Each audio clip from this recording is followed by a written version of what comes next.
అందరికీ నమస్కారం.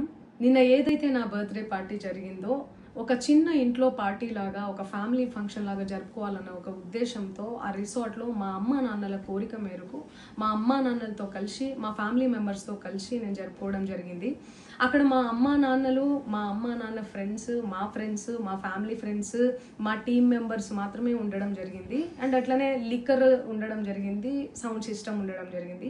So sound సిస్టమ్కి లిక్కర్కి పర్మిషన్ తీసుకోవాలని చెప్పి నాకు అస్సలు అవగాహన లేదు, ఐడియా కూడా లేదు. అది అనుకోకుండా సడన్గా ప్లాన్ చేసుకొని వెళ్ళిపోవడం జరిగింది అక్కడ. సో అందుకు నాకు అవగాహన లేదు, లేకుంటే నేను డెఫినెట్లీ తీసుకునేదాన్ని. నాకు అసలు గైడెన్సీయే లేదు. ఎవరైనా గైడ్ చేసినా కూడా నేను పర్మిషన్ తీసుకునేదాన్ని, లేకపోతే నేను ఎందుకు ఇలా తెలిసి చెయ్యను కదా.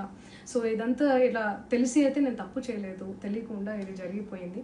అండ్ అక్కడ లోకల్ లిక్కర్ తప్ప అసలు వేరే ఏ ఇతర పదార్థాలు, మత్తు పదార్థాలు కానీ వాడడం అసలు జరగలేదు. అక్కడ దొరకలేదు కూడా, పోలీసులు సెర్చ్ చేసినా కూడా. అండ్ అక్కడ ఎవరికైతే పాజిటివ్ వచ్చింది అని చెప్పి పోలీసులు చెప్తున్నారో ఆయన ఎక్కడో ఒక చోట తీసుకున్నాడు, ఎప్పుడో తీసుకున్నాడు అని చెప్పి తేలిందని చెప్పి పోలీసులే చెప్పారు. అండ్ అది ఇన్వెస్టిగేషన్ కూడా జరుగుతుంది. మేము కూడా పోలీసులకు కోఆపరేట్ చేస్తున్నాము. అండ్ నేను ఎందుకు ఇలా చేస్తాను, అసలు నాకు తెలిసి ఎందుకు చేస్తాను, మా అమ్మా నాన్నలతో దట్టు మా అమ్మా నాన్నలు పెట్టుకొని ఇలాంటివి నేను ఎంకరేజ్ చేస్తానా, ఇలాంటివి చెప్పండి.